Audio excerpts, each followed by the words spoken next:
Hey guys, happy Friday. We are going to almost finish our book today, but not quite. We probably will finish it on Monday. But we're going to read a couple chapters today because I know you guys are dying to find out what happens to Chet. So we will fill in the chapters we read today, our little quick summaries, and then we will do a little bit of text evidence, RL.1, okay? I'm just going to go ahead and jump in and start reading because I know y'all want to know what happens, and so do I. Okay, chapter 10. Remember yesterday he saw the shark in the creek and it scraped his chest and his chest was bloody and he got out just in time. So, all right. Chet rose to his knees and threw up. When he could stand, he staggered over to his clothes. His hands were shaking so badly that he could barely button his shirt. He shoved his feet into his boots, not even trying to lace them. And then, on wobbly legs, his blood pounding in his ears, he ran up the hill and found his way to Main Street. He pushed past the ladies with their shopping baskets. He crossed the street, ignoring the honking motor car that swerved around him. A man in a buggy shouted at him to watch out. The horse whinnied. Chet barely noticed. He staggered into Mr. Colton's hardware store, tripping across the doorway and knocking over a display of watering cans. The clattering brought 3 customers to the front of the store. Mr. Colton hurried out from behind the counter. "Chet?" he said worriedly. "What's wrong?" Chet opened his mouth, but he couldn't speak. "What happened?" Mr. Colton said. "Why is your shirt covered in blood? Are you bleeding? Who did this to you?"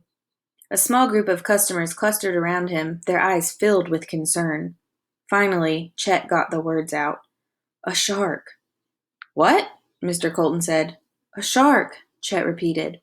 "Has there been another attack on the shore?" Mr. Colton said. "I didn't see anything in the newspaper."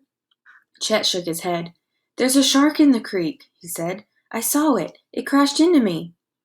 The crowd erupted into loud laughter. Mr. Colton offered a sympathetic smile and a hand on his shoulder. "It's the heat, my boy. It's driving us all a little mad." He asked one of the customers to go into the back and bring Chet a drink. He led Chet through the laughing crowd and sat him on the stool behind the counter. A man handed Chet a tin mug of water. "Take a drink, son," Mr. Colton said. But Chet pushed it away, and water splashed onto a pile of seed catalogs. "We have to warn people." But Mr. Colton just shook his head, like Chet was a little kid who was sure he'd seen a unicorn galloping down the sidewalk. "There's so much garbage floating in that creek," Mr. Colton said. "It could have been a plank from the dock, or a barrel, or a—" "No," Chet said. "It was a shark." "I think maybe all those pranks are getting to you," Mr. Colton said. Chet knew that he must sound crazy, that he could spend all day swearing that he'd seen a shark. Nobody would believe him. Why would they? A shark in the creek? It was impossible. Except that Chet had seen it with his own eyes. If he'd been a step slower, he'd be dead right now. Another name in the newspaper. "It's all right, son," Mr. Colton said. "How about I call Dr. J and he'll give you a ride home? You've never been in his motor car, have you?" Mr. Colton headed to the back of the store to use the telephone. The customers drifted away, shaking their heads and chuckling. No, nobody would believe it. Meanwhile, that shark was still in the creek. And then it hit Chet that there was one person in town who just might believe him, who might know what to do. He wasn't sure, but it was his best hope. He slid off the stool and rushed out of the store. "Chet," Mr. Colton called. "Where are you going?" Chet didn't turn around. He had to find Captain Wilson. He'd wasted enough time already. Chapter 11. Chet stood on the sagging porch of the captain's house. He'd barely knocked when the front door swung open. The captain stood there with a scowl on his crumpled-up face. He looked at Chet like he'd never seen him before. "Yes," he said. "What is this about?" Chet's heart sank. He thought of what Uncle Jerry had said, that the captain's mind was like Swiss cheese, full of holes and gaps in his memory. "What is it?" the captain said. "Are you selling something? I don't have all day." "Sorry, sir," Chet said. "I didn't mean to bother you." He almost turned around and walked away, but he forced himself to stay put. He stepped forward, close to the captain, and peered right into his eyes. "Captain," he said in a loud voice, "I saw a shark, in the creek. It crashed into me." Chet lifted his shirt to show the angry-looking scrape. The captain stared at Chet's chest. Then he looked into the distance. Did he even know where he was? "I know it sounds impossible, sir. It doesn't make any sense at all." The captain looked back at Chet. "Sure it does," he said. Chet's eyes widened in surprise. "The creek empties out into the Raritan Bay, which leads right to the Atlantic. Pirates used to come to these parts, buried their treasure all around here." The captain's eyes kept getting brighter. "If the tides are high and the currents are strong, a shark could get swept right up into the creek." "Of course it could." "I saw it, Captain," Chet said, more confident now. "It was huge, and its eyes, just like you said." "Killer eyes," the captain muttered. Chet nodded. "Why are you standing here, son?" the captain scolded. "We need to warn people. I'm getting my boat. You get down to that swimming hole. You tell people what you saw." "What if they don't believe me?" Chet asked. The captain put a hand on Chet's shoulder. His grip was very strong. "Go," he said.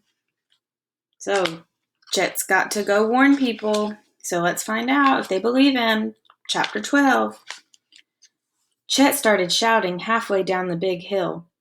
"Get out of the water!" he screamed. Get out now!" He thundered down the path and onto the dock. "You have to get out! There's a shark!" The guys were all there, but they didn't even look at Chet. "You have to believe me," Chet insisted. "This isn't a joke. You have to get out." "You hear that, Monty?" Sid said. "There's a shark in the creek. We better get out." Sid hoisted himself up onto the dock, and Monty and Dewey followed. Was it working? Were they listening? But then Sid backed up and took a running leap off the edge of the dock. He cannonballed into the creek with such an enormous splash that Chet got drenched. Monty and Dewey dove in after him. "Hey," Sid called, "if the shark attacks me, you guys can split the $500 reward from that rich guy." "That guy's dead," Monty said. "Too bad," said Sid. "Oh, shark," Monty called through cupped hands. "Here, Sharky Shark, come and get us." They hooted with laughter, and Chet stood there totally helpless. That shark was probably long gone. Nobody would ever believe him. For the next 100 years, people around Elm Hills would be talking about Chet Roscoe, the kid who had said there was a shark in the creek. He'd be a big joke, like the captain was. Why don't you think the boys believe him? They were friends before, right? Yeah, they don't believe him because of the prank that he played about the creek devil. So now it's like the boy who cried wolf. They don't believe that he's telling the truth. Chet felt like running away, far away, all the way to California. But then he noticed Sid, strangely still in the creek. His face had gone white. His mouth was open, like he was going to scream. Chet's insides turned to jelly when he saw the glistening fin moving slowly through the water. "What the?" Dewey said. "Hurry!" Chet cried. "Get out!" Monty and Dewey flew out of the water, but Sid seemed stuck, hypnotized. The shark was closer to the surface now, its black eyes almost glowing, its massive body looming. They all screamed at Sid. "Get out! Hurry! Come on, it's coming!" Chet heard a motor in the distance and Captain Wilson's voice shouting, "Shark! Shark in the creek! Everyone out! Shark in the creek!" Sid still didn't budge. The shark was getting closer. Suddenly, before he had a chance to think, Chet was in the water, swimming as fast as he could toward Sid. He grabbed hold of Sid's arm and pulled him. "Chet, is it real?" Sid gasped. "Is it real?" Yes, hurry!" Monty and Dewey were at the edge of the dock, reaching down for them. Sid hoisted himself up, and Chet planted his hands on the dock. The guys all grabbed his arms to pull him up. Chet was almost out of the water when something caught his leg. At first it felt like a giant hand was grabbing him. Then it felt like hot nails were boring into his calf. "It's got my leg!" Chet screamed. "Pull!" Sid shouted. His friends pulled. They pulled and pulled until Chet was sure he'd be torn in two. After an eternity, his leg finally came free. His friends hauled him onto the dock. But then the shark exploded out of the water, its jaws wide open, its teeth smeared with blood.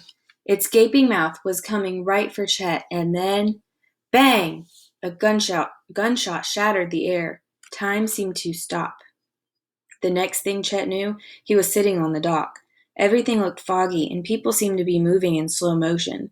He heard muffled noises, men's voices, a boat's motor, and the guy saying his name over and over. They were leaning close, still holding tight to his arms.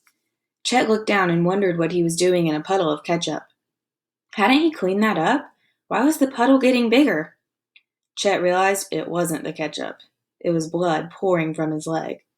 The fog around him grew thicker until Chet couldn't see or hear a thing. So, Chet got bit by the shark, but what did he do for Sid, even though they were mad at him? Yeah, he jumped in and saved his life. And that was chapter 12. I'm going to do one more. Chapter 13, it's a newspaper article about what happened. Shark kills 2 in New Jersey Creek. A third boy survives, but injuries are grave. July 13th, 1916, Elm Hills, New Jersey. A boy and a young man were killed yesterday, July 12th, by a monster shark that made a shocking appearance in the Matawan Creek in New Jersey. Lester Stillwell, 11, was killed while swimming with friends in the town of Matawan. Minutes later, Stanley Fisher, 24, was killed as he bravely attempted to rescue young Lester. Farther up the creek, Chet Roscoe, 10, encountered the shark as he swam by himself. He managed to escape and ran into town to alert residents. His cries of warning were ignored, with most residents dismissing his story as a prank. The boy did not give up and later attempted to warn his friends who were swimming behind the Tempur tile factory. It was during these efforts that the lad fell into the jaws of the monstrous shark. He was rescued moments later when Captain Thomas A. Wilson shot at the shark with a Civil War musket, scaring the beast away. The brave youth was rushed to St. Peter's Hospital in New Brunswick. Injuries to his leg are described as extremely grave. Ooh, what do you think grave means? We know that Chet was laying in a puddle of his blood, because he thought it was ketchup, on the dock after the shark was killed. So if his injuries are extremely grave is like dangerous, yeah, serious. So now we know that Chet is alive, but he's got some very serious injuries to his leg. All right, so let's look at our chapters. Let's see. Chapter 10. That was what happened in chapter 10. That was the first one we read today. That was right after the first time he encountered the shark. So Chet ran into town and nobody believed him. Believed that there was a shark in the creek. Whoops. All right. Then we've got, let's go to our next page, chapter 11. Who did he go see? Because who did he know would believe him? Captain Wilson. Chet goes to see Captain Wilson and tells him about the shark. The captain tells him to what? To go warn everyone. That way they would get out of the creek. Then chapter 12, that's where he tries to warn the boys. The boys don't believe him. To warn the boys of the shark, but they don't believe him. Chet dives in to save Sid when they see the shark and gets bitten in the leg. All right, and then chapter 13 was the newspaper article. Newspaper article about Chet being attacked. And what else did we learn in that newspaper article? That 2 boys had been killed further up the creek, and 2 others being killed by the shark. So we didn't see that happen in our part of the story, but we learned that it happened in another part of the city. All right. So in that newspaper article, the end of it says, the brave youth was rushed to St. Peter's Hospital. What makes Chet brave? What text evidence does the author give us to show that he is brave? So first of all, what does he do in chapter 12? He goes and jumps in to get Sid, right? It says, suddenly, before he had a chance to think, Chet was in the water, swimming as fast as he could toward Sid. He grabbed hold of Sid's arm and pulled him. So he jumped in, even though he knew that shark was there, and pulled Sid to the shore and ended up getting bit. But was it brave of him to jump in the water and get Sid? Absolutely. What other text evidence does the author provide to tell us that he's brave? What about in the newspaper article? It says, his cries of warning were ignored, with most residents dismissing his story as a prank. The boy did not give up and later attempted to warn his friends who were swimming behind the Tempur tile factory. If you are not brave and nobody believes you, are you going to keep going and ignore all the people laughing and like keep telling them this is real? No, you're probably going to get kind of scared and just be like, well, nobody believes me. I guess I better stop. But Chet didn't. He kept warning them and went to save his friends. So that shows bravery too. That's another piece of text evidence that shows that. Okay, so Monday, we will finish chapter 14 and 15. I want you to be thinking about, what do you think is going to happen with his friends now that, because they were still fighting, and that's why they didn't believe Chet either. Remember, it was like the boy who cried wolf. So think about, what do you think is going to happen with their friendship? Do you think everything's going to be resolved? Remember, we were thinking about some themes and how Chet resolves his problems. Maybe that wasn't a planned way to resolve a problem, but I think it might be something to pay attention to as a way that his problem is solved.